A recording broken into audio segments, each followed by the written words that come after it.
Hello students, मैं N K Sharma विजय पैलिंग classes से आज मैं आपका 10th का लेक्चर 3 बनाने जा रहा हूँ लाइफ प्रोसेस का ना। मैं आपको लास्ट लेक्चर में बता रहा था डाइजेशन के बारे में। मैं आपको बताया डाइजेशन क्या होता है, डाइजेशन का मतलब क्या होता है, डाइजेशन में क्या हो माने कौन कौन सा ऑर्गन पार्टिसिपेट कर, जैसे एलिमेंट्री कैनाल के बारे में बोले थे आपको, हम डाइजेस्टिव ग्लैंड्स के बारे में समझाए थे आपको, डाइजेशन का डेफिनेशन आपको समझाए थे कि डाइजेशन होता क्या है। एक्चुअली डाइजेशन का सिंपल मीनिंग यही होता है कि कॉम्प्लेक्स फूड को सिंपल में चेंज कर देना, कॉम्प्लेक्स लार्जर मॉलिक्यूल को तोड़ करके सिंपल मॉलिक्यूल में चेंज करना ताकि हमारा बॉडी उसको इजीली एब्जॉर्ब कर सके, उसको डाइजेशन कहते हैं। सिंपल डाइजेशन का प्रोसेस होता है दो मेथड से होता है, एक तो मैकेनिकल मेथड होता है, बायोकेमिकल। मैकेनिकल का मतलब जैसे मैंने लास्ट क्लास आपको समझाया था कि उसको चबाना, उसको पीसना, उसको क्रश करना, उसको मैकेनिकल मेथड कहते हैं। अगला है बायोकेमिकल, बायो और chemical.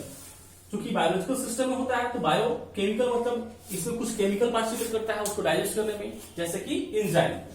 Enzymatic method, biochemical method का मतलब क्या होता है, एंजाइमेटिक मेथड। एंजाइम इसमें पार्टिसिपेट करता है, बहुत सारे डाइजेस्टिव एंजाइम्स होते हैं, कार्बोहाइड्रेट को डाइजेस्ट करने के लिए, लिपिड को डाइजेस्ट करने के लिए, फैट को डाइजेस्ट करने के लिए, प्रोटीन को डाइजेस्ट करने के लिए और न्यूक्लिक एसिड वगैरह को डाइजेस्ट करने के लिए। सभी अलग अलग कॉम्प्लेक्स मॉलिक्यूल्स है और उनके लिए अलग अलग एंजाइम भी होता है। तो इस तरह से बायोकेमिकल मेथड हो गया तथा केमिकल मेथड, मैकेनिकल मेथड हो गया। मैकेनिकल एंड बायोकेमिकल मेथड दोनों प्रोसेस मिलता है, आपस में काम करता है तो आपका डाइजेशन पूरा होता है। तो इस तरह से लाइफ प्रोसेस का जो ह्यूमन डाइजेशन का जो टॉपिक है, इस तरह से ओवरव्यू में आपको मैं समझा रहा हूँ। इसके बाद मैं आपको डाइजेशन का टोटल कंप्लीट डिस्क्रिप्शन उसको मैं आपको बताऊंगा अभी एकदम क्लियर वे में, ताकि आपको इजीली समझ में आ सके, है ना।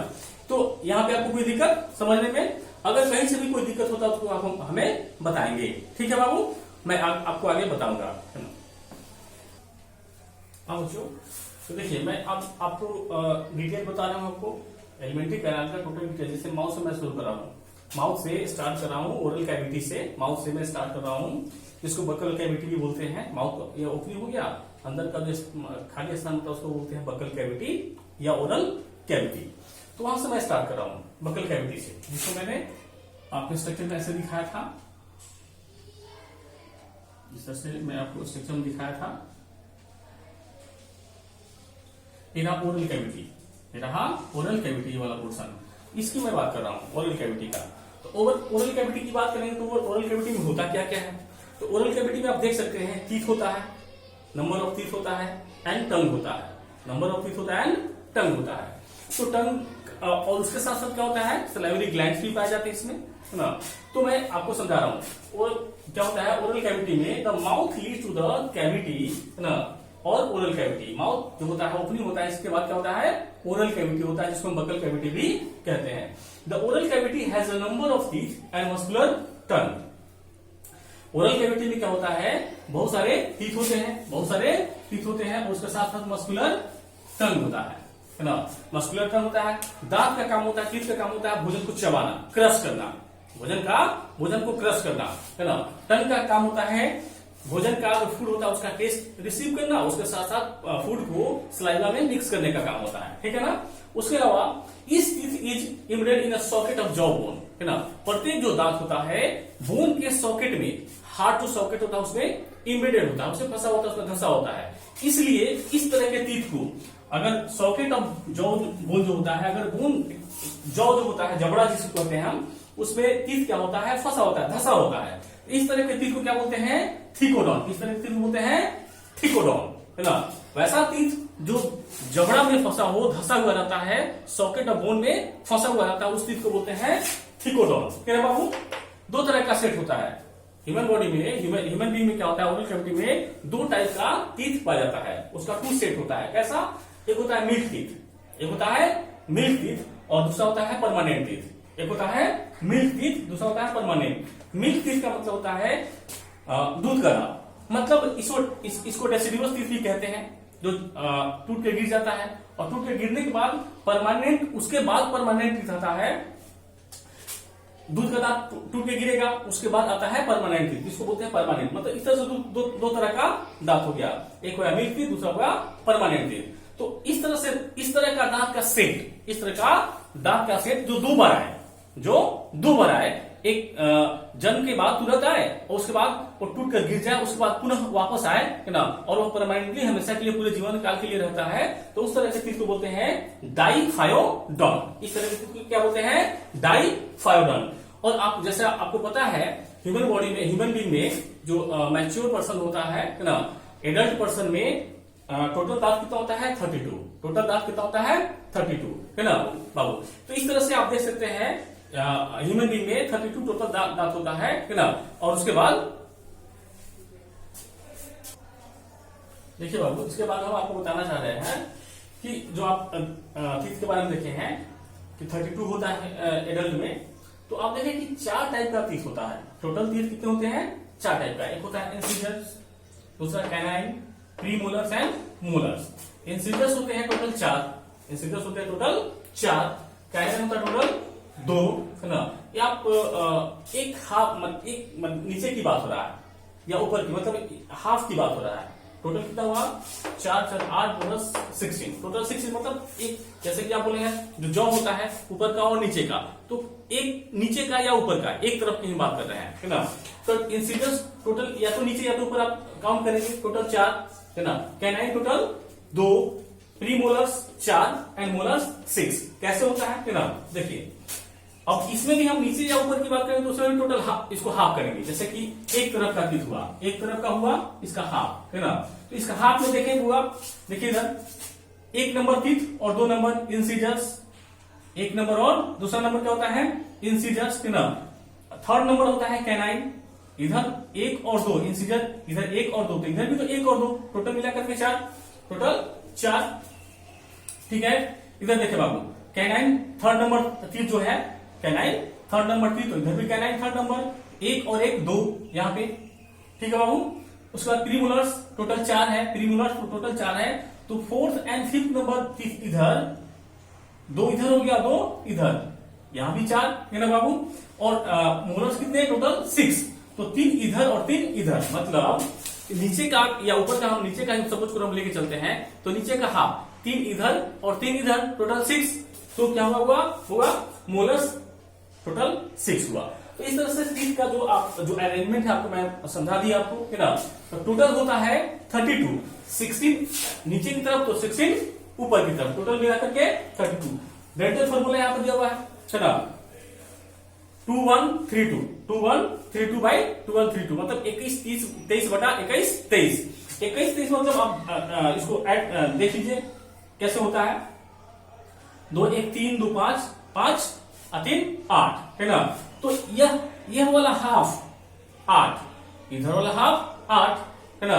तो टोटल में 16 मल्टीप्लाई, दोनों में आप ऊपर नीचे दोनों से आप मल्टीप्लाई बाई 2 करेंगे, है ना, मल्टीप्लाई बाई 2, तो टोटल कितना होगा? 16 बाई 16, मतलब टोटल हो गया 32। टोटल कितना हुआ? 32, है ना। जो ऊपर में जो दिया हुआ है 21 23, यह हाफ का दिया हुआ है, इधर का इतना हाफ का दिया हुआ है 21 23, और फिर बाकी का 21 23 इस हाफ का दिया हुआ है, तो मतलब टोटल नीचे का हो गया, दोनों मिलाकर के टोटल नीचे का हो गया। तो बाकी रह गया ऊपर वाला, ऊपर का टीथ, तो ऊपर का टीथ अब मल्टीप्लाई करो ऊपर नीचे दोनों से 2 से, तो क्या 16, मतलब नीचे में 16 ऊपर में 16, इस तरह से टोटल टीथ हो गया 32। ठीक है बाबू, समझ में आया?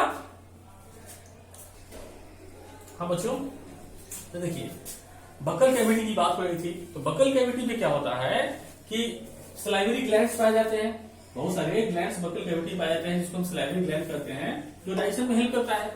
और सलाइवरी ग्लैंड क्या होता है? सलाइवा का सिक्रेशन करता है, और सलाइवा में क्या होता है? अमाइलेज होता है, सलाइवा में अमाइलेज होता है, जो कार्बोहाइड्रेट को डाइजेस्ट करता है। तो आप देखेंगे डाइजेशन का प्रोसेस, अगर एंजाइमेटिक डाइजेशन की प्रोसेस की हम बात करते हैं, तो डाइजेशन का प्रोसेस स्टार्ट होता है माउथ से ही। आप रोटी का एक टुकड़ा लेंगे, चपाती को तोड़ेंगे, गरम गरम रोटी का टुकड़ा लेंगे, उसको माउथ में रखेंगे, उसको चबाएंगे कुछ देर तक चबाएंगे, तो उसका कुछ देर के बाद देखेंगे कि उसका टेस्ट मीठा हो जाता है, मीठा लगने लगेगा आपको। मतलब क्या हुआ कि वहीं पर डाइजेशन स्टार्ट हो चुका। और आपको पता है, पहले भी मैं बता चुका हूं, डाइजेशन का मतलब होता है कॉम्प्लेक्स को सिंपल में चेंज करना। डाइजेशन का मतलब होता है कॉम्प्लेक्स को सिंपल में चेंज करना। तो जो कॉम्प्लेक्स कार्बोहाइड्रेट था वो टूटा तो सिंपल में चेंज हुआ, डाइसैकेराइड में चेंज हुआ। मोनोसैकेराइड डाइसैकेराइड का टेस्ट स्वीट होता है, लेकिन आप पुलिस कैट को देखोगे तो उसका टेस्ट स्वीट नहीं होता है। तो जो डाइजेशन का प्रोसेस माउथ से ही स्टार्ट हो जाता है और माउथ में सलाइवरी ग्लैंड्स पाए जाते हैं, बहुत सारे ग्लैंड्स होते हैं जो सलाइवा का सेक्शन करता है और सलाइवा में अमाइलेज होता है जो कार्बोहाइड्रेट को का डाइजेशन करता है, स्टार्च का डाइजेशन करता है। तो कार्बोहाइड्रेट को स्प्लिट करने का काम करता है। डाइजेशन का प्रोसेस कहां से शुरू होता है? माउथ से, ओरल कैविटी से ही स्टार्ट हो जाता है, जो कार्बोहाइड्रेट स्प्लिटिंग एंजाइम की मदद से होता है, सलाइवरी अमाइलेज की मदद से होता है। बकल कैविटी में क्या होता होगा?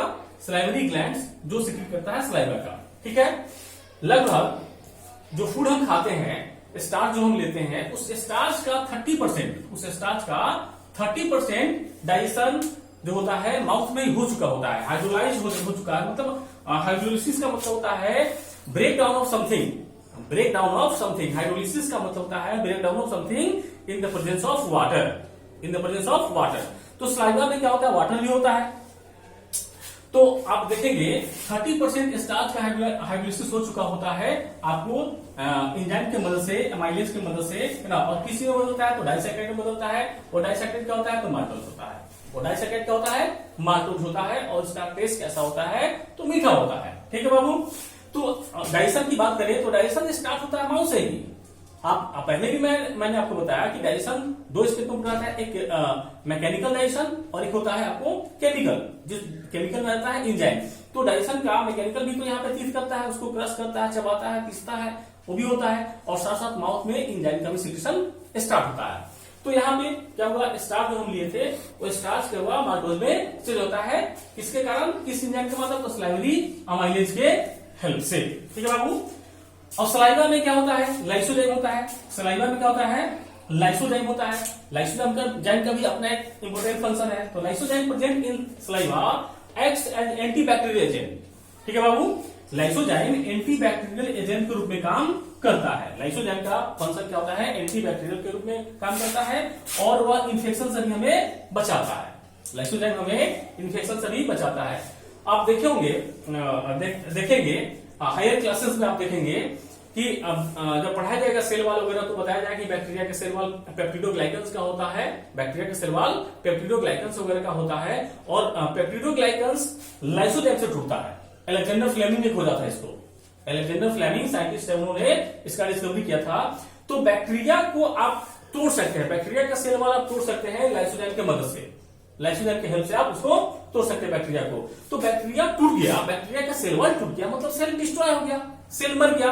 तो सेल से, बैक्टीरिया से जो होने वाला इन्फेक्शन था वो इन्फेक्शन तो यहाँ पे खत्म हो गया, नहीं होगा। अगर आप सपोज करो कि इन्फेक्टेड फूड आप ले लिए बैक्टीरिया से, तो हो सकता है कि आप उसको अगर अच्छे से चबाओ माउथ में, सलाइवा में अच्छे से उसको मिक्स करो, माउथ में अच्छे से फूड को मिक्स करो, तो बैक्टीरिया वहीं पे मर जाए। सेल वॉल टूटेगा, बैक्टीरिया मर जाएगा। तो लाइसोजाइम का काम यहाँ पे आपको एंटीबैक्टीरियल एजेंट के रूप में होता है, जो इन्फेक्शन से हमें प्रोटेक्ट करता है। तो देखेंगे कैसे माउथ में डाइजेशन होता है, एक स्टेप में आपको दिखा रहा हूं यहाँ पे रिएक्शन लिख करके। स्टार्च का होता हुआ सलाइवरी अमाइलेज के प्रेजेंस में, जो पीएच उसका 6.8 होता है ना, तो सलाइवरी अमाइलेज के प्रेजेंस में स्टार्च टूटता है और माल्टोज का फॉर्मेशन होता है। स्टार्च टूटता है और माल्टोज का फॉर्मेशन होता है, ठीक है बाबू। तो यहाँ पे आप देखेंगे, ठीक है। ठीक बाबू, आप लोग वीडियो को ज्यादा से ज्यादा लाइक करें, शेयर करें और सब्सक्राइब करें। जितना ज्यादा आप सब्सक्राइब करेंगे, जितना ज्यादा आप लाइक करेंगे, शेयर करेंगे, उतना ज्यादा मेरे लिए भी अच्छा होगा, और मुझे भी थोड़ा अच्छा फील होगा कि मेरा वीडियो ज्यादा से ज्यादा शेयर किया जा रहा है, ज्यादा से ज्यादा सब्सक्राइब किया जा रहा है, ज्यादा से ज्यादा लाइक किया जा रहा है, तो मुझे भी वीडियो बनाने में थोड़ा अच्छा लगेगा। तो आप कोशिश करें अपने दोस्तों में, अपने फ्रेंड्स में इसको शेयर करें और सब्सक्राइब करें, ठीक है ना। और वीडियो में कहीं भी कुछ अगर दिक्कत हो रहा है तो आप मुझे कमेंट के माध्यम से बताएं, मैं आपका कमेंट सुनूंगा, देखूंगा और उसको ठीक करने की कोशिश करूंगा। कोई भी प्रॉब्लम हो तो मैं इसको दूर करूंगा। Thank you.